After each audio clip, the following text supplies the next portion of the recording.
Jelas Kak, untuk sekarang jelas. Aman. Oke. Gue langsung ini aja ya. Cepet aja sih. Jadi di sini tuh tadi kan yang pertanyaan pertama, yang A itu intinya tentang faktor-faktor yang mempengaruhi price pricing strategi. Nah, di sini tuh ada beberapa faktor yang kalau kalian lihat bab yang pricing strategi itu ada 3 faktor deh kalau salah. Nah, di sini yang pertama itu ada yang namanya price discrimination. Nah, price discrimination ini sendiri kalau kalian tahu kan terdapat ada 3 tingkatan kan, ada yang first degree, second degree, dan juga ada yang third degree. Nah, untuk yang first degree ini itu base-nya tuh berdasarkan dari reservation price, di mana ada harga reservasinya untuk dikenakan biaya atau price-nya itu sendiri. Nah, untuk welfare impact-nya itu sendiri adalah socially optimum atau bisa kalian sebut all customer surplus capture. Nah, itu buat yang first degree-nya. Terus buat yang second degree-nya itu berdasarkan dari block on quantity. Jadi ada blok-blok tertentu harga untuk di kuantitas yang tertentu atau kuantitas yang diproduksi gitu. Nah, untuk welfare impact-nya itu sendiri itu ambil semua customer surplus untuk beberapa konsumen saja karena di blok-blok itu berdasarkan kuantitasnya. Nah, untuk third degree-nya ini sendiri itu berdasarkan dari demand elastisitasnya, di mana nanti di gambarnya jelas sih. Nanti aku share screen juga gambarnya. Jadi untuk welfare impact-nya itu sendiri ada sedikit CS untuk 2 grup. Nah, sampai sini suara gue masih jelas gak? Masih jelas Kak, silakan. Oke, gue coba share screen yang catatannya. Bentar, gue coba share screen. Bentar. Oh, mana ya catatannya?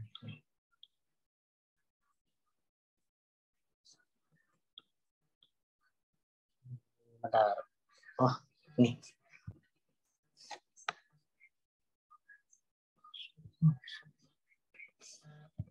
Belum kelihatan ya share screen? Oke, udah. Oke. Nah, di sini pada first degree ini kan kelihatan nih dari grafnya itu semua customer service-nya tuh tertangkap kan. Jadi dari sini itu kenapa social optimum karena semua CS tertangkap, customer service itu tertangkap.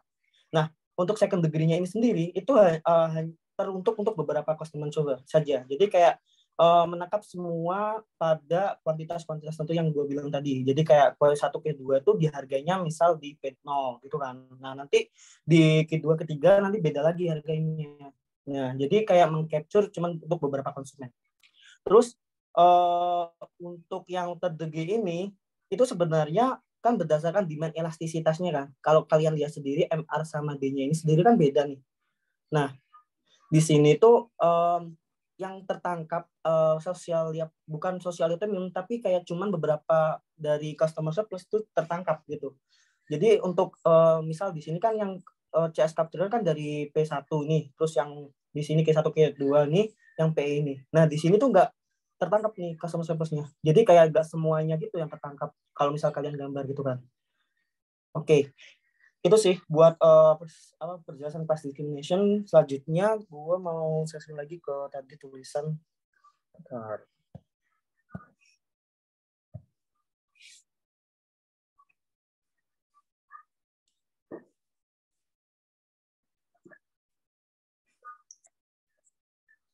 Oke, apa kelihatan belum? Oh, belum ya? Bentar. Share screen. Bentar ya guys, ada lelet di internet. Bentar. Oke. Kita balik lagi guys. Balik kemana? Oke. Kedua ada intertemporal price discrimination. Nah, di sini tuh selain faktor-faktor yang commonly used to different price, itu selain dari price discrimination, itu ada intertemporal price discrimination. Di mana intertemporal discrimination itu sendiri adalah spirit consumer with different demand at different time.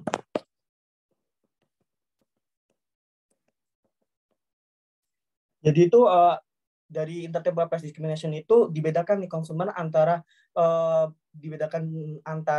perbedaan demand yang dimilikinya dengan perbedaan waktunya gitu.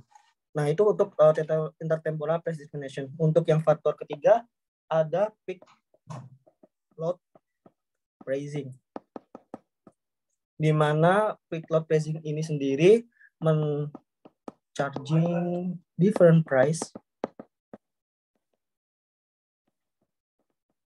in different time. Jadi mencas perbedaan harga pada perbedaan waktunya. Nah, biasanya tuh P bakal naik ketika Q-nya juga naik. Terus begitu juga bisa P bisa turun ketika Q-nya turun. Ini biasanya kondisi kalau contohnya itu kayak ketika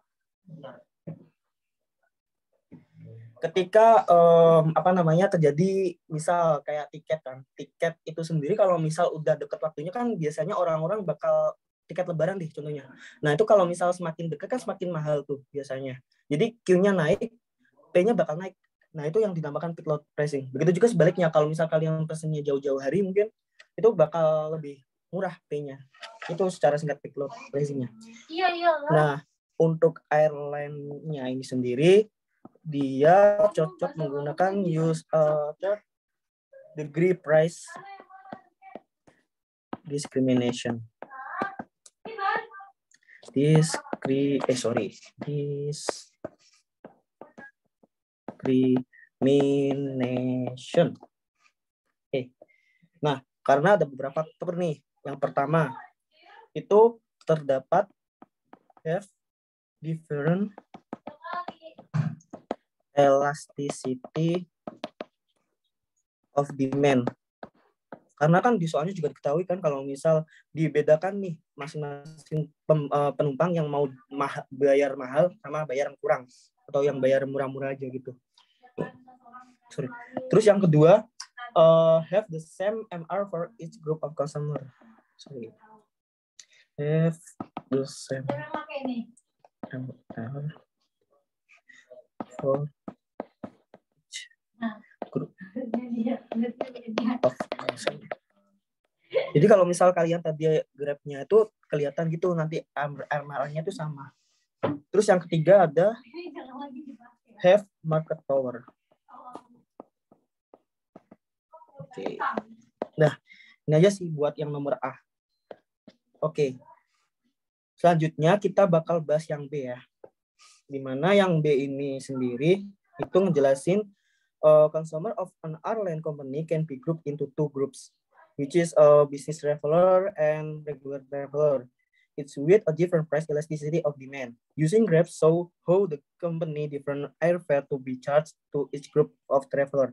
What degree of price discrimination applies in this case? Oke, karena kita tahu kan sebelumnya kan kita memakai third degree kan airlines-nya. Jadi sebenarnya kalian bisa langsung jelasin lagi sih airlines use third degree of discrimination.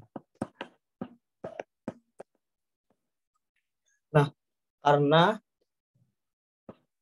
di soalnya diketahui kalau because the consumer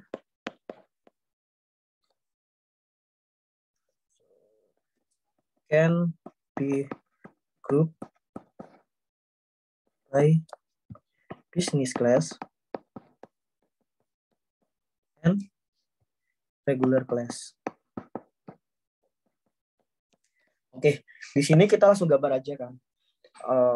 Yang pertama kita bikin gambar dari business class-nya. Sorry. Dimana business class kan kita ketahui dia tuh lebih cenderung lebih cenderung inelastis karena dia bersedia bayar berapapun kan. Jadi dia tuh lebih agak tegak gitu gambar grafiknya gitu.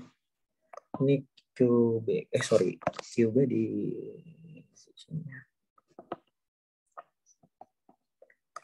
QB. Q ini MR, ini MR dari B, ini D, demand dari B. Selanjutnya, gambarnya ke kiri, sorry. Oke, selanjutnya kita gambar yang regular class, di mana dia cenderung lebih elastis gitu kan.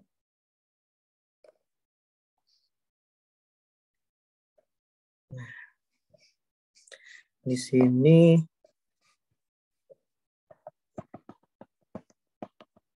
ini buat MC ya, buat titikin yang horizontal ini ya nanti. Jadi dibikin jadi satu aja. Ini Q dari reguler, ini demand dari bisnis sih, reguler. Terus ini MR dari reguler, dan ini P. P-nya ini oke. Ini regular class. Oke, selanjutnya tentang kita gabungin nih jadi satu nih ceritanya. Kita gabungin jadi satu. Jadi kan kalau kita gabungin gini kan. Sorry. Terus kita condong ke elastis.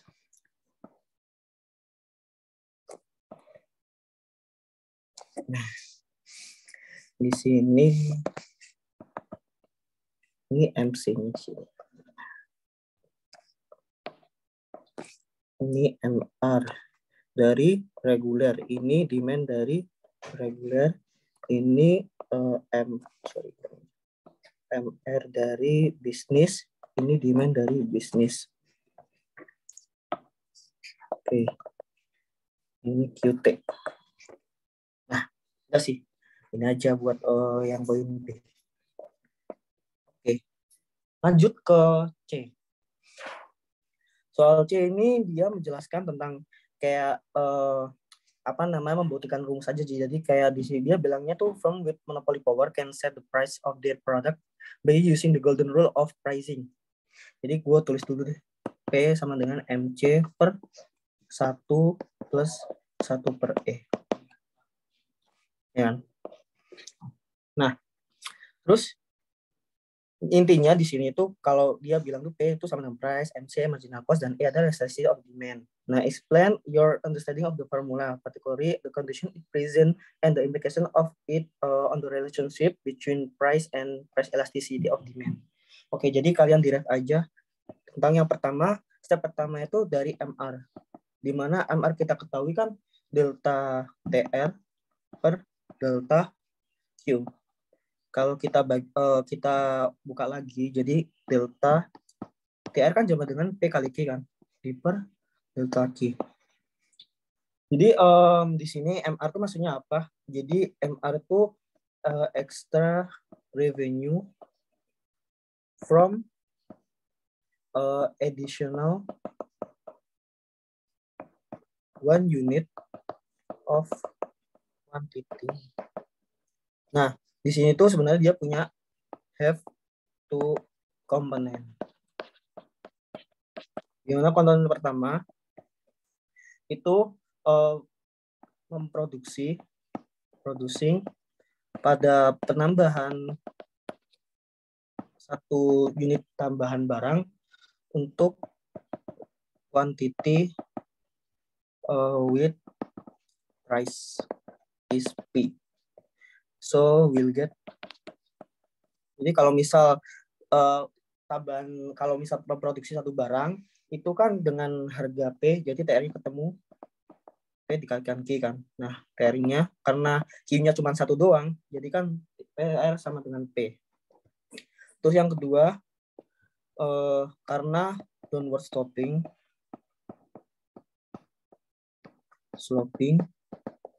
on demand curve.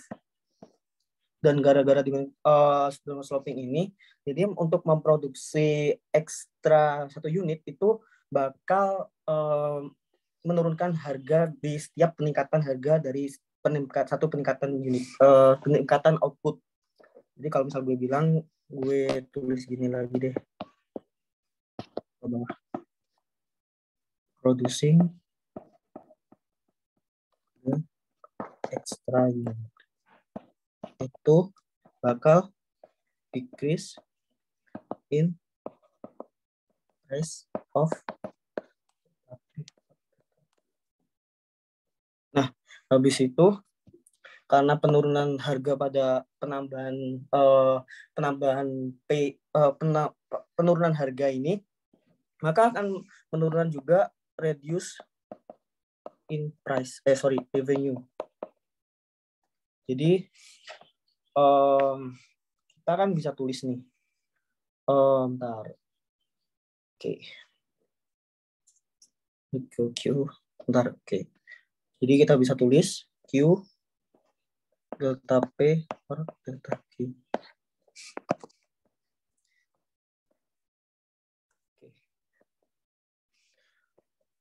Nah, terus yang kedua, yang step selanjutnya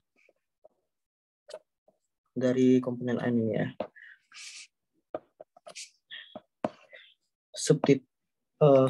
Jadi kan MR, kalau misal gue tulis lagi, itu kan tadi P ditambah Q delta P per delta Q.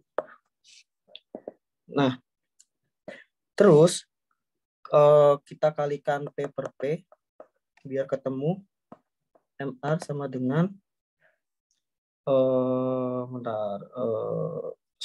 yang gue kali yang bukan yang semuanya ya. Jadi yang di belakang aja. Jadi ini gue kali Q delta P per delta Q dikalikan P per P. Jadi kan bisa ketemu MR sama dengan P ditambah Q per P. Ini bukan Q, P. Dan ini delta P per delta Q. Nah, Nah, dari sini kalian bisa temukan kan kalau misal P ditambah P dikalikan 1 per ED. Karena ED itu sendiri kan rumusnya elastisitas kan P per Q dikalikan delta Q per delta P. Nah, jadi kalau misal 1 per ED, ya tinggal dibalik aja sih. Delta P per delta Q. Oke. Nah, di sini kan udah ketahuan nih. Kalau misal rumusnya udah ketemu nih. Nah, selanjutnya kita tinggal operasi matematika aja sih. Jadi karena kita tahu kan selanjutnya dengan objektif to maximize profit, which is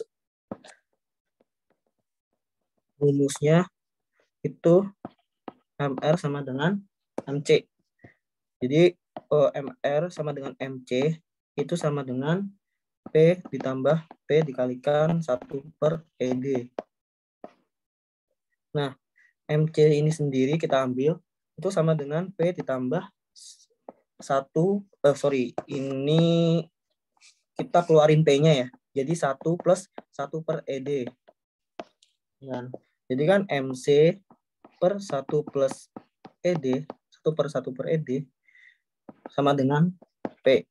Nah, udah ketemu nih rumus untuk membuktikan dari monopoli powernya itu sendiri. Nah, untuk melihat bagaimana impact-nya itu sendiri, kita bisa dilihat lagi. Kalau misal ini kan MC sama dengan P plus P 1 per ED kan. Kalau misal kita beda ruas kan P kurangi MC itu sama dengan minus P per ED.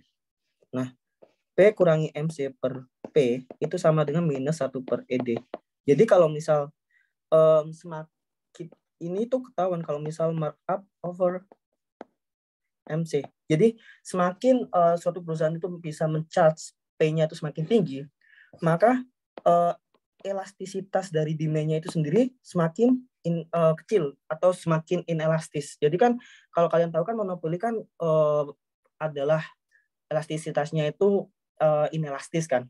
Nah, jadi di sini tuh kalau misal semakin tinggi price yang di charge atau yang dikenakan itu semakin perusahaan itu inelastis. Nah, negatif ini maksudnya apa?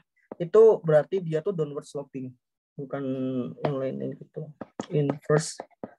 Jadi artinya inverse with elasticity of demand. Berhubungan terbalik dengan elastisitas demand. Oke. Selanjutnya, gue perlu jelasin nggak sih yang sekarang yang nomor C. Oke, jadi kalau misal gue tulis lagi, monopoly will charge P more than C MC by amount of inversely on the elasticity demand of demand. Nah, kita bisa bilang tulis yang gue bilang tadi. Jadi if demand inelastic, ini ya benar. Jadi gue bilang gini aja deh, very deh, biar lebih kelihatan very inelastic. Which is ED-nya kan sama dengan 0 nih. Oke. Nah, jadi markup will rise, kan? Jadi P itu lebih tinggi, is more higher, sangat tinggi dengan MC. Sehingga semakin tinggi monopoli power. Dan ini vice versa sih. Oke, itu yang buat yang nomor C. Selanjutnya kita masuk ke D. Di mana soal D ini bilang suppose for a certain flight the price elasticity of demand of business traveler is EB adalah negatif 1,5. Jadi elastisnya negatif 1,5. Dan untuk elastisitas satunya yang buat regular traveler itu negatif 3. Meanwhile, the total cost of running each flight is TC sama dengan sekian. Dengan menggunakan formula pada C, tentukan airfare to be charged untuk masing-masing grup travelernya. Nah, kita tulis dulu yang diketahui, itu EB kan diketahui negatif 1,5. Terus untuk ER itu negatif 3. Nah, TC-nya ini sendiri adalah 50 juta ditambah 200.000 Q. Jadi MC-nya ini sendiri ketahuan kalau misal kita turunkan langsung terhadap Q sama dengan MC sama dengan 200.000. Nah, untuk bisnis kelas PB itu kan MC-nya 200.000 over 1 ditambah elastisitas. Jadi tinggal masukin aja sih. Jadi kalau kalian hitung langsung ketemu 600.000. Nah, untuk satunya ngitung yang regular traveler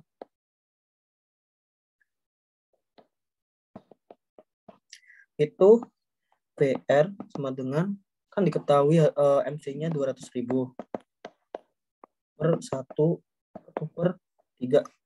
Jadi kan PR sama dengan kalau kalian hitung ketemu 300.000. Nah, udah sih. Itu buat yang nomor 1. Oke, sebelumnya buat lanjut ke nomor 2 ada pertanyaan nggak? Ntar gue mau ngomong.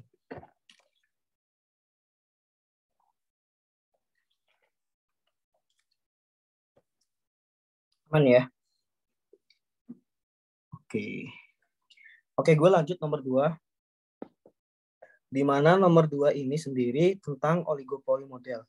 Di mana, bentar gue langsung ke bawah dulu. Nah, problem 2.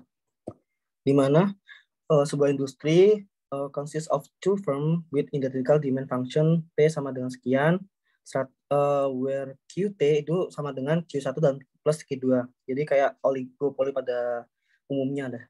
Terus both firm have identical cost, di mana C itu sama dengan 40Q. Nah, ketika I adalah 40 I ya, jadi I-nya itu bisa 1 atau bisa 2. Nah, both firm pay attention to the behavior of their competitor in determining the output produced, and both of them make their decisions simultaneously. Jadi di sini untuk problem 2 yang yang poin A itu jika kedua perusahaan menyetujui untuk compete atau berkompetisi, determining their output, find the profit maximizing Q and P and calculate the profit of each firm. Jadi di sini disuruh ngitung berapa sih maksimal Q-nya dan P-nya, dan hitung juga profitnya ketika perusahaan kedua tersebut menyetujui untuk kompetisi. Oke, yang poin A. QT, kan kita tahu QT kan sama dengan Q1 plus Q2 kan. Nah, gue tulis dulu deh yang diketahui. Di mana P sama dengan 100 min QT. QT itu sama dengan Q1 tambah Q2. Terus C-nya ini sendiri 40 QI. Nah, untuk I-nya sendiri adalah 1,2. 1 atau 2. MC-nya kalau misal kita turunin langsung itu 40. Oke.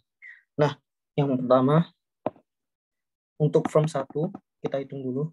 Kan kita ketahui nih, QT itu sama dengan Q1 ditambah Q2. Nah, P itu kalau misal kalian masukin, jadi kan P-nya kan 100 min QT kan. Berarti kan 100 dikurang Q1 ditambah Q2. Nah, untuk TR-nya itu P dikalikan Q kan. Nah, 100 dikurangi Q1 plus Q2 dikalikan Q. Nah, karena kita berbicara firm 1, jadi tulisnya Q1 dulu ya. Terus ketemunya 100, ini gue coba kalikan satu-satu dulu. 100 Q1 dikurangi Q1 kuadrat dikurangi Q1 kalikan Q2. Jadi dikalikan persilangan aja. Oke, terus selanjutnya karena udah diketahui nih dari TR-nya. Oke, buat MR itu kan itu di T R per do Q1. Jadi buat MR buat perusahaan satu ini itu ketemu 100 dikurangi 2Q1 kurangi Q2. Jadi tinggal diturunin terhadap Q1 sih. Jadi ketemunya 100 dikurangi 2Q1 dikurangi Q2. Nah, untuk selanjutnya kan kita ketahui profit max-nya itu MR sama dengan MC kan. Nah, MR ini sendiri kalian masukin yang tadi udah diketemuin itu sama dengan MC yang tadi kita temui kan 40. Jadi sama dengan 40.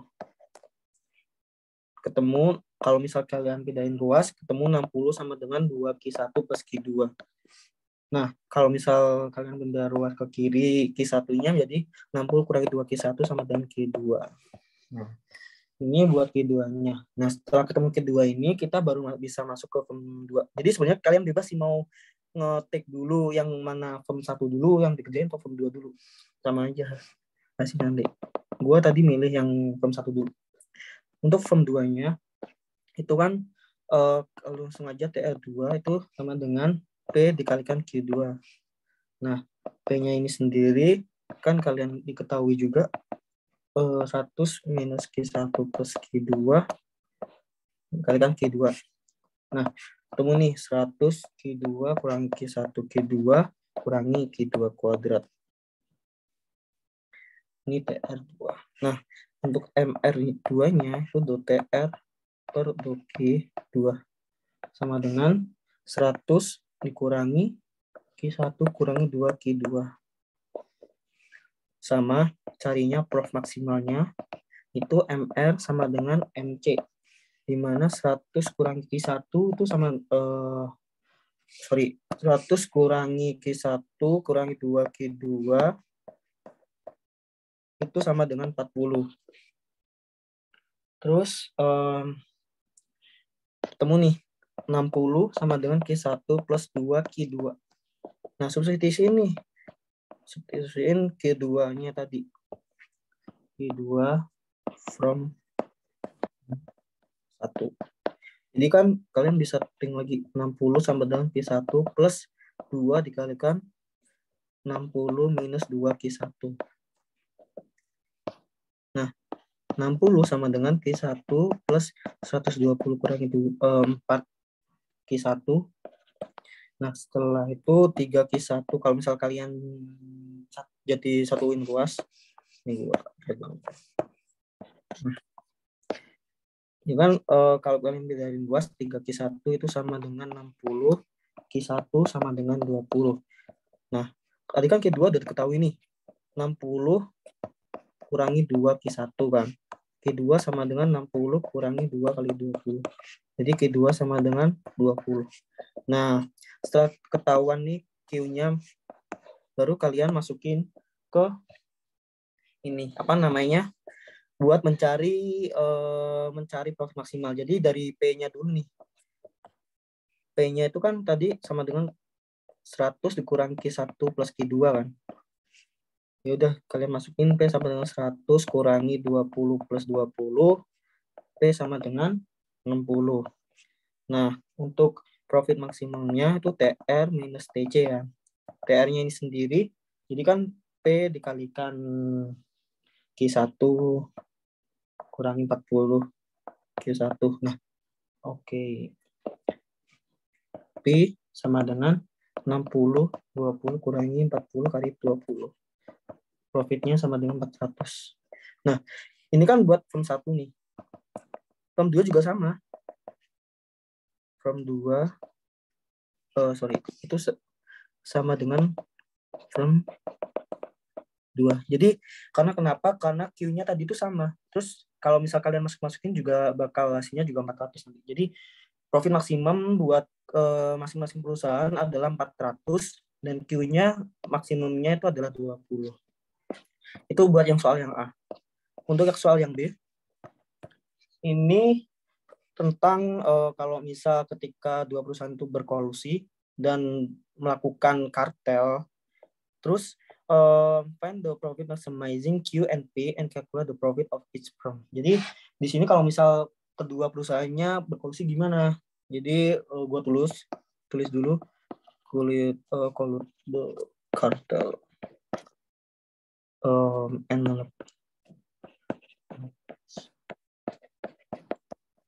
so P, Q dan each firm. P ini fine ya. Terus, nah karena kolut ini no Q1 and Q2. Oke, jadi karena berkolusi, jadi tidak ada yang dibedakan gitu kan jadi Q1 dan Q2. Jadi langsung dijadiin ketemu totalnya tadi. Kalau misal pertama kita derive dulu P-nya 100 kurang Q, terus TR-nya ini adalah 100 Q minus Q kuadrat. Dengan kalau misal langsung dikali Q aja nih P-nya. Nah, MR sama dengan 100 dikurangi 2Q. Jadi turunan TR terhadap Q-nya adalah 100 minus 2Q. Nah, buat find profit maksimalnya, itu kan MR sama dengan MC kan. Udah 100 minus 2Q itu sama dengan 40. Berarti Q sama dengan 30. Kalau kalian langsung beda-bedain luas saja. Terus untuk P-nya ini sendiri, tadi kan 100 minus Q kan. Jadi 100 minus 30-nya masukin, P-nya ketemu 70. Oke. Jadi untuk total kuantitasnya, total output maksud gue, itu sama dengan 30.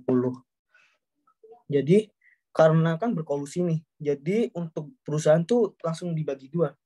Karena berkolusi, So each firm produce 15 output. Nah, di sini kan P-nya sama dengan 70 kan. Nah, untuk selanjutnya kalau misal tadi kan ketemu Q. Nah, kita cari buat cari profitnya. 70 P dikalikan Q-nya. Q-nya kan ketemu tadi kan 15 nih. Karena masing-masing perusahaan kan. Ini 15 dikurangi 40 kali 15. Jadi hati-hati aja sih di sini kayak tricky sih. Jadi Q yang kalian masukkan bukan Q dari yang ketemu awalnya ya. Jadi untuk masing-masing perusahaan kalau misal berkolusi itu ketemunya 15. Ini P sama dengan P1 sama P2 itu sama dengan temu 450. Nah, itu buat yang B. Buat yang C, mana nih? In one graph, show and compare the both competitive and collusive solution. Jadi di sini kan kalian nanti gambar aja sih. Show competitive and collusive solution. Nah, di sini kan kalau tadi R dari R1-nya itu Q1 sama dengan 30 minus setengah Q2. Nah, 30 minus setengah Q2 itu dari mana? Jadi dari yang atas itu tadi. Kalau misal ini ya, apa namanya, ketemu C. Mana tuh tadi? 30 minus Q2. Nah, dari sini. Dari sini. Kalau misal kalian jabarin kan kalau bagi 2 bukan 30 minus Q1 sama dengan Q2. Kan? Oke, karena carinya Q1 itu sama dengan 30. Bentar. Ini gue tadi setengah. Sorry. Ini tadi. Ini. Ntar gue aja deh. Jadi kalau misal Q2-nya, ketika Q2-nya sama dengan 0, itu Q1 sama dengan 30. Untuk keduanya, Q2-nya kalau misal sama dengan 1, kalau misal Q1-nya sama dengan 0, itu Q2 ketemu 60. Nah, buat ini RC. Ini RC2. Dengan Q2 sama aja rumusnya kalau misal berkolusi. Oke, kalau misal berkolusi, kalau misal Q2 1 sama dengan 0, satunya sama dengan 0, maksud gue, ini ini Q1. Nah, kalau Q1-nya sama dengan 0, Q2 sama dengan 30. Kalau Q2-nya sama dengan 0, maka Q1 sama dengan 60. Nah, di sini kalian bisa drive aja buat gambarnya. Sini. Oke. Di sini tadi kan ini kan 60. Di sini juga 60. Kan terus untuk ini ini Q1, ini Q2. Q dari perusahaan 2. 60 terus gua gambar ini. Ini 30. Terus ini bukan sini deh. Ini 30 di sini. Jadi gini. Oke. Terus di sini ada juga kalau misal berkolusif. Nah, ini di kartel nih. Jadi di sini ada 20. Ini benar. Ini 30 kan.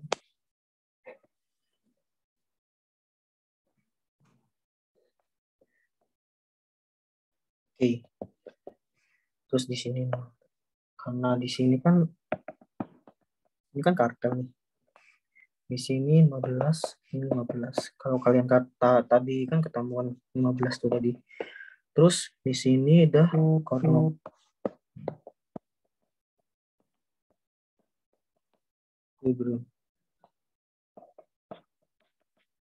Nah, buat kompetitif itu langsung ke 60. Anggapnya kayak gini. Ini kompetitif. Sama masing-masing untuk kompetisi sama banyaknya gitu buat kompetitif. Dan ini untuk kartel. Dan untuk koordinatnya ini sendiri ketemu di angka 20. Tadi kan udah ketemu. Oke. Itu buat yang C, dia aja digambar aja sih. Untuk yang D, di mana in real life, which solutions usually prevail, compete or collude as explained kan. Jadi di sini tuh which one the best kan, antara kompetisi atau collude. Jadi yang di ini sendiri, kalau misal gue bilang which one the best solution itu di kompetitif atau kompet. Karena kalau kartel kan nanti contohnya untuk satu perusahaan tuh menurunkan harga, maka perusahaan lain tuh bakal menurunkan harga juga. Tapi ada yang perusahaan juga yang kalau misal gak ikut menurunkan harga itu kayaknya bakal diproduksi sama dengan nol. Jadi bakal kayak kurang baik gitu buat marketnya. Jadi gue bisa bilang kalau misal because one itu if cartel, nah all the market will be the one. Jadi menjadi satu. Jadi untuk contohnya, for example, if lowering price in formula, nah, will lowering to number formula.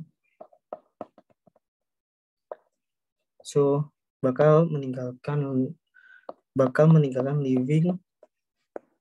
living Q0 for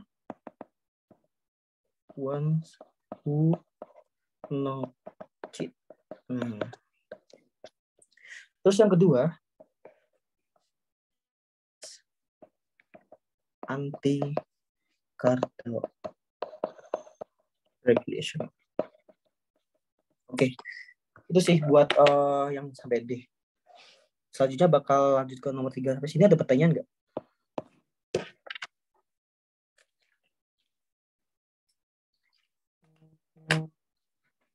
Oke, aman ya.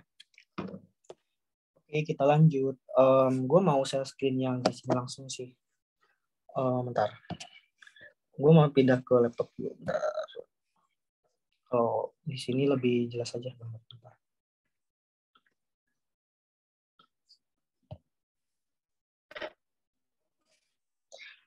Oke, gue lanjut. Jadi untuk problem 3-nya ini sendiri, kan di soalnya diketahui oh iya, gue belum bilang tadi. Gue bacain aja ya. Jadi expand the concept of backward bending labor supply curve. In what condition does the backward bending portion of the curve arise? Explain graphically. Jadi di sini kalian masuk ke konsep market for factor input. Untuk itu yang soal A itu nanyain kalau konsep backward bending labor supply curve-nya itu gimana? Terus kondisi ketika backward bending portion-nya itu kalau misal naik itu gimana? Jadi gue ambil dari buku aja sih.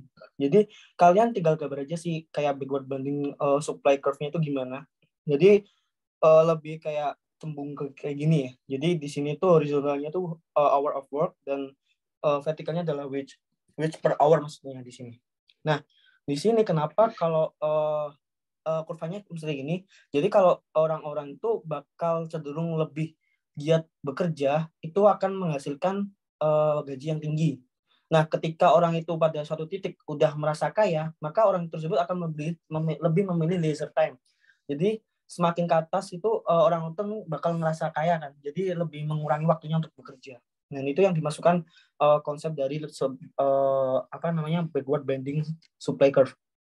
Kalau misal cara bahasanya di bukunya tuh when the wage rate increase, the hour of work supplied increase initially but can eventually decrease as individual choose to enjoy more leisure and to work less.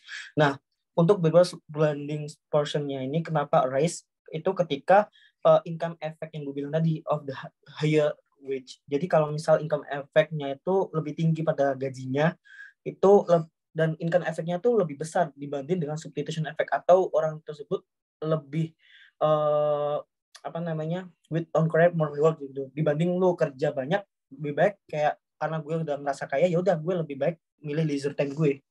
Nah kayak gitu sih buat problem 3 yang A ya poinnya. Oke, gue balik lagi ke ini. Bentar ya, gue share screen lagi.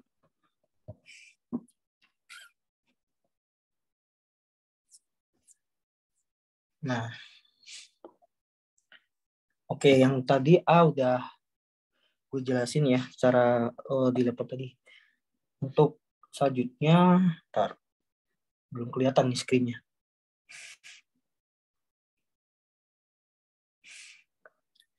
Ntar. Mulai penyiram.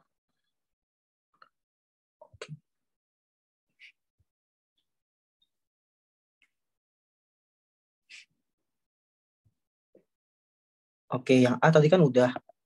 Nah, untuk yang B, ini a firm use a single input labor to input itu labor. Jadi kan biasanya kalau di COP12 itu sendiri kan dijelasin labornya tuh ada L dan juga ada capital. L itu labor, K itu capital.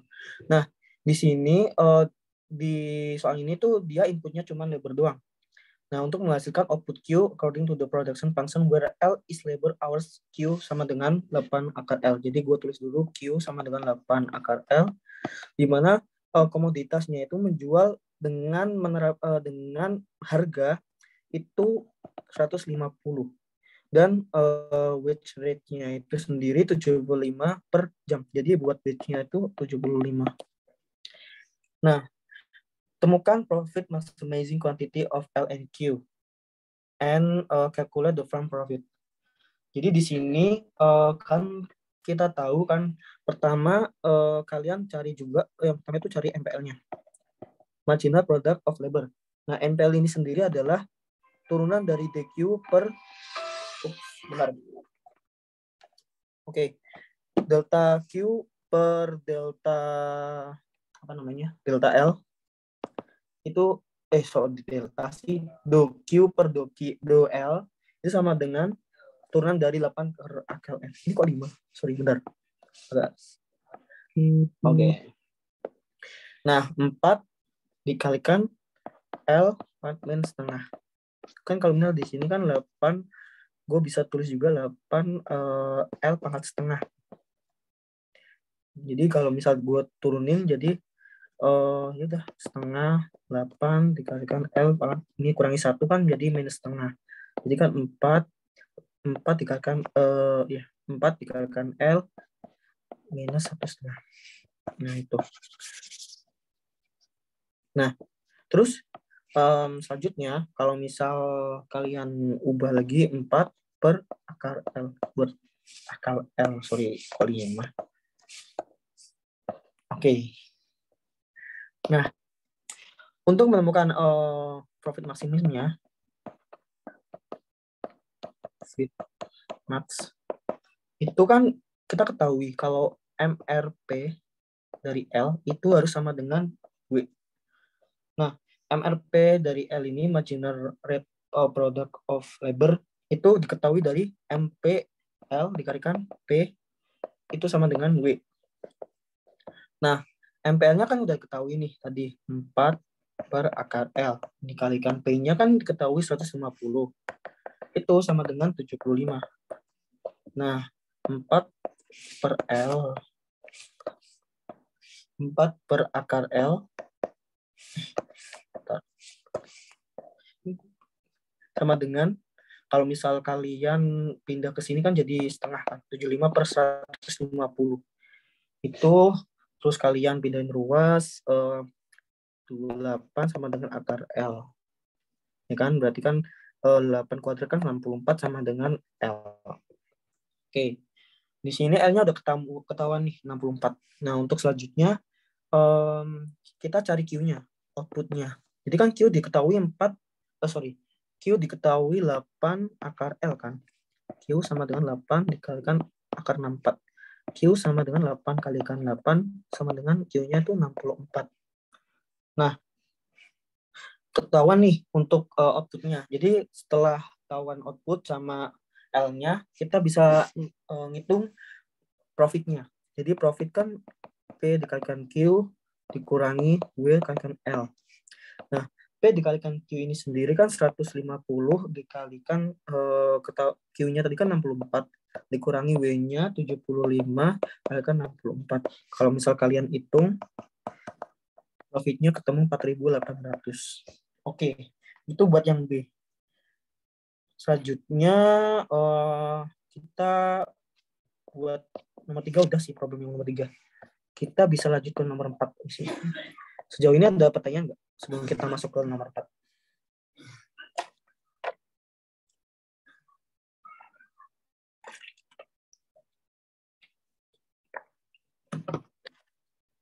Oke, aman ya.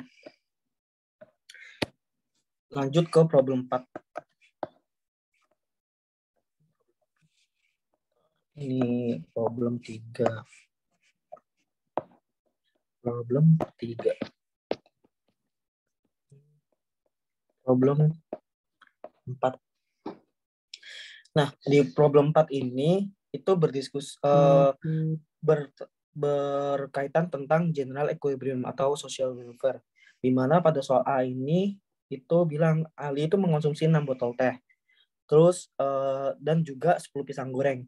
Dan ketika itu juga Bunga juga consuming 14 teh dan juga 6 pisang goreng. Jadi kalau misal gue tulis Ali, Bunga. Ini kan ada teh. Jadi langsung dibikin kayak table gitu aja sih. Teh dan juga ada pisang goreng. Nah, Ali ini sendiri ada 6 teh. Terus berapa pisang goreng tadi? 10. Terus untuk bunganya ini sendiri ada 14 teh. Terus ada 6 pisang goreng. Nah, nanti kalian cari dulu buat totalnya itu 20 sama 16. Nah, kenapa total? Soalnya nanti kita bakal bikin apa namanya? Bikin apa sih? Lupa. Edwards box. Nah, jadi kalau misal gue lanjutin ya yang tadi soalnya.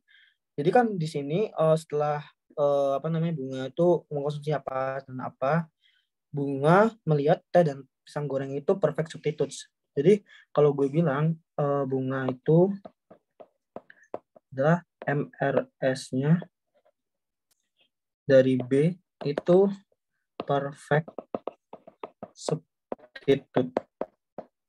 Nah, perfect substitute kan MRS-nya sama dengan 0 kan. Nah, terus di sini juga bilang kalau well Ali prefer over teh, tea, and pisang goreng are such that he only likes to eat one pisang goreng if he can only drink one bottle of teh tea with it. Jadi Ali itu hanya bisa makan satu teh kalau misal dia juga makan satu pisang goreng. Jadi dia tuh MRS dari Ali itu perfect complement. Sorry ada garam ya. Nah, MRS ya dari Ali itu sama dengan kalau komplement kan MRS sama dengan 0. Oke. Karena di sini terus is the current allocation of the teh tea and pisang goreng Pareto efficient. Jadi apakah current alokasi dari teh tea dan pisang goreng itu Pareto efficient? Nah, Pareto efficient itu adalah kalau misal kalian ingat itu alokasi dari barang di mana tidak ada salah satunya itu worse off. Jadi no one can be made better off unless someone else is worse off. Nah, di sini Pareto efficient bisa dimintanya juga dia minta gambarin juga kan explain using the word box diagram. Jadi di sini kita bisa mulai bikin artwork.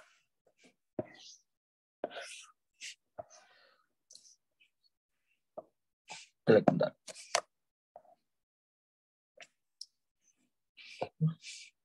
Terus oke. Di sini kan teh. Terus kalau misal gue di sini tuh apa namanya? Pisang. Jadi di sini ada teh. Pisang goreng.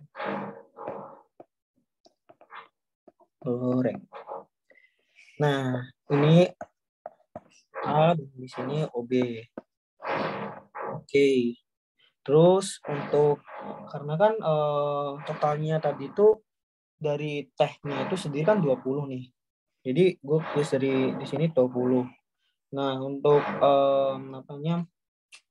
buat pisang gorengnya itu ada 16. Ini sama sih kayak di sini. Jadi ini 20, ini 16. Nah, jadi untuk di sini kan dari Ali kan mengonsumsi 6 teh. Di sini. Terus mengkonsumsi 10 pisang goreng. Udah di sini. Dan di sini itu ada 14 konsumsi dari dari bunga. 14 pisang goreng dari bunga. 14 konsumsi dari teh. Dan satunya dia mengkonsumsi 6. Kalau misal kalian gambar. Nah, di sini kan kalian ingat nih, kalau misal perfect complement itu grafiknya gimana?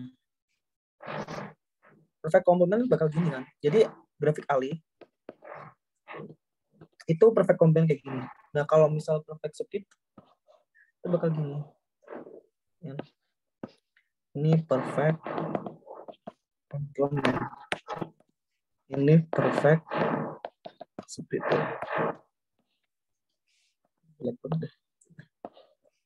Nah, kalau misal udah ketahuan gini, jadi kan kalian bisa bikin grafik. Bentar, warnanya gue coba ganti. Di sini.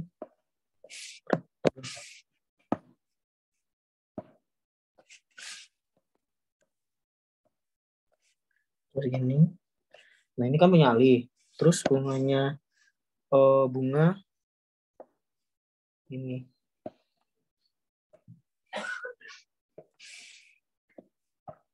Ini U dari bunga. Terus B. Ini U dari Ali. Nah, gini dong. Udah.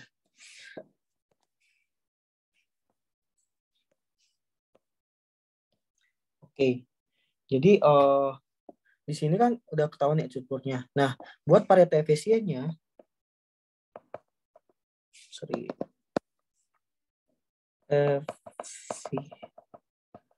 efisien itu ison by MRS. Jadi kan kalau misal Pareto itu marginal rate substitution dari Ali itu harus sama dengan marginal rate substitution dari B. Nah, karena kita ketahui kan kalau misal dari problem ini, but in this problem MRS dari A itu tidak sama dengan MRS B. Jadi there is no Pareto efficient. Oke, udah dari sini. Ini buat yang nomor A. Selanjutnya buat yang nomor B, ini cukup gampang aja sih. Jadi kayak cara keseimbangan kan keseimbangan. Gue bacain dulu nanti. Give the equilibrium condition that hold along the constant contract curve and explain your answer. Jadi constant contract curve dan gimana keseimbangan lah intinya. Jadi rumus dari keseimbangan itu sendiri kalau misal dari bukunya itu adalah MRS bunga itu sama dengan MRS dari Ali. Ini keseimbangan. Nah, karena kenapa? Karena dari mereka itu because the indifferent curve itu harus bersinggungan atau tangent. Itu aja sih. Jadi buat formulanya kayak gitu. Buat yang C, ini will an equilibrium allocation always be Pareto efficient? Will explain when equilibrium allocation may not be Pareto efficient. Nah, ini jadi kalian secara kata-kata aja sih. Jadi kalau misal equilibrium itu tidak akan, will not always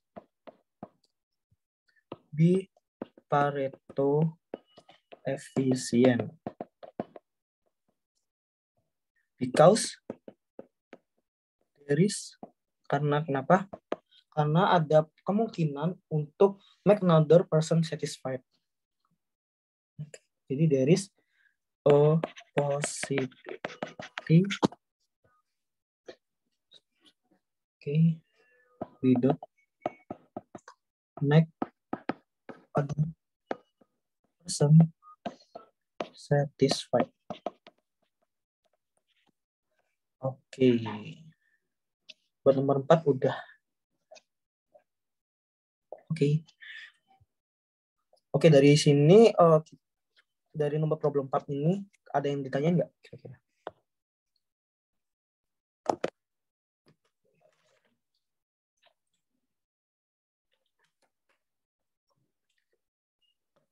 Oke, aman ya. By the way, dari gue udah sih. Kalau misal kalian ada pertanyaan nggak selain dari nomor mungkin, dari soal mungkin.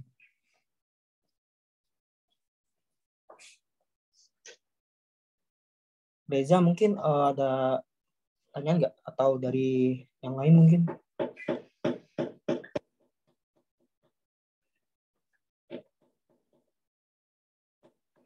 Dari aku insya Allah aman sih, Kak. Amin. Semoga aman lah ya ke depannya ya. Amin.